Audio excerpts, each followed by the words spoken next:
Why are vegans mean and rude?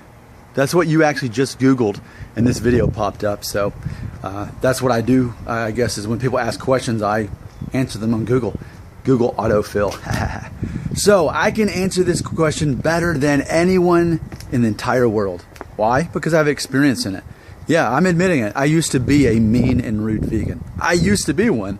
Of course, I overcame that through gaining emotional intelligence. Despite actually being a mean vegan really helped me become a better person, because it helped me realize that I was wrong.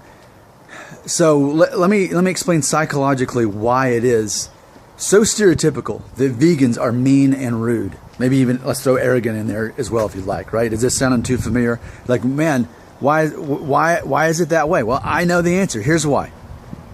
Like for me, for over 20 years, I had constant sinusitis, sinus infections. I was allergic to animals. And then for about, I don't know, like 7 years, I had really bad eczema, but in particular, it was dyshidrosis. I had all these health problems for years, and I learned to live with them. There were things that, you know, I could get on some kind of prescription drug. It may or may not help. It may even make it worse. I'd been through all that. And then I became a vegan, and all those problems went away. Now, if you were in that situation, that may not sound like a big deal, but my dyshidrosis was so bad I could barely use a keyboard. And it was just constantly itching and burning. It was just depressing. It was depressing. Plus not being able to breathe out of one side of my nose all the time and just always being sick. And then if I ever walked into someone's house and they had a cat even upstairs, I'd just start itching and sneezing constantly for the next day and have a headache. If that was your life and you could, and all those problems went away just by you experimenting for a weekend and becoming a vegan, and then they all went away, you'd have to know that in your head something changes. You see the world completely different. And because ultimately you are a good person, you want to express that to everybody else. You want them to care as much as you do about that. And then the more you look into it, you realize, wow, there's something to this. As you watch documentaries like Forks Over Knives, and you realize that there actually scientifically is this fact that we have cancer cells in our body. It's a matter of if they're being activated or not. The more animal products that we eat, the more they become activated, the more likely we are to be susceptible to cancer and disease. But yet, if you only eat plants, you never turn those on. And a lot of it has to do with cholesterol, because vegans consume less than 1% of their cholesterol for the day. We can eat lots of fat and cholesterol, but if it's from a plant, there's less than 1% cholesterol. So that's a lot to experience for one person. And imagine you've never known or seen the world this way, and then suddenly you do, and you want to help people. You want other people to see all these benefits of this, right? But it's such an extreme lifestyle. It's of the minority. There's only maybe about something like 2% of the population is vegan, and only about 0.5% is male vegan. So I'm even more strange in the demographics of the world. So you're passionate about this thing that you just found out, your life has changed, and you want other people to know about it, and you want them to celebrate with you. And instead, you're not treated with anybody celebrating with you. Instead, they're confused and don't really want to carry on that conversation. And so naturally what happens is, if you're not as emotionally intelligent like I wasn't at the time, I am now, but I wasn't at the time, then what happens is you kind of become disillusioned, because you're like, but I know something. This is something everyone needs to know. Their lives could be improved. We don't have to, put pink ribbons on everything and try to find a cure for breast cancer. If only we would change our lifestyle, we could prevent cancer. And so you get into that mindset, and no one cares. In fact, you become a jerk by talking about it, because you're talking about something that's so contrary to what everybody believes. And by default, you start becoming judgmental. Even if you don't mean to be, you do. So that's why I think ultimately vegans become, they seem like they're mean or arrogant or judgmental, because I think honestly they just want to help other people, but they don't know how to go about it. Now I will say, that was almost 4 years ago. It's been years. It's been years at this point. And I'm not that way anymore. In fact, this is not the first video I've mentioned this. I even mentioned on my blog, Family Friendly Daddy blog, I'm kind of the opposite now. I actually encourage people not to become vegans. Now, granted, I'm 100% committed, But there's no part of me that needs other people to become vegans. If it makes somebody happy, I want them to do it. If they're happy with their healthy state of being, if they can be happy and eat whatever they want, then I want them to do that. My emotional level, my state of happiness on a daily level has nothing to do with what other people do. It doesn't. I don't care who people voted for the election. I don't care. And to be honest with you, I probably shouldn't say this out loud, but even when it comes to Facebook, I'm on there, but I'm not like engaging and stuff because it doesn't matter. What other people decide to do, it doesn't affect me. That's their own decision. If they were to say, hey, Nick, I got some questions about being a vegan. I'm kind of curious. I would gladly, privately talk to them about it. But I'm not here to convert anybody. So it took me getting to that point in my emotional intelligence level where I realized, you know what, this is my thing. And this is what I do, but I'll put stuff on the internet just so people who Google it like you do can kind of get an idea of what it's all about. But in real life, I don't go around trying to talk about it. People have to ask me about it. They say, well, Nick, why is it, what are you eating? You know, I'll talk about it, but not for the sake of trying to convert anyone. I actually want to be known as the guy who doesn't try to convert anyone to my lifestyle. So, But again, the reason I'm an exception to the rule at this point in my life is because I am now emotionally intelligent, which I wasn't before.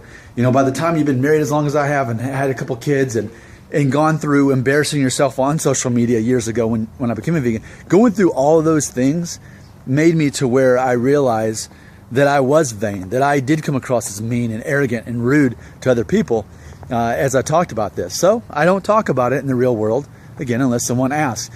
So what you have to have a vegan who is as cool as I am is, because I'm a cool guy, you know, I am. Am I arrogant for saying that?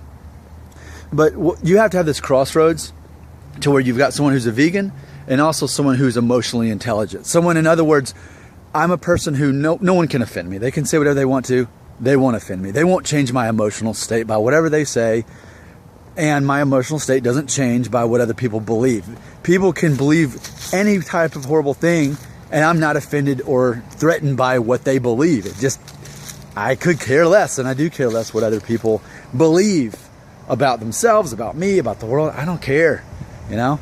If they want to go through the drive-thru every day at Hardee's and McDonald's and alternate and do that, it's not offending me at all, you know?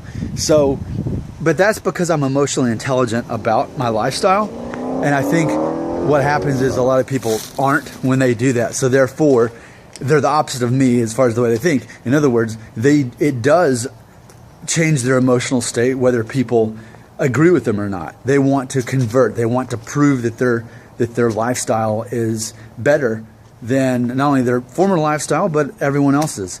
Because they see validity, they see truth in this. I mean, imagine if you were me and you had all these health problems and suddenly all these things went away. You'd be pretty passionate to want to tell people about it. So then you go through and you get disillusioned when people don't care. And then you almost kind of get angry because you want them to care, but they don't.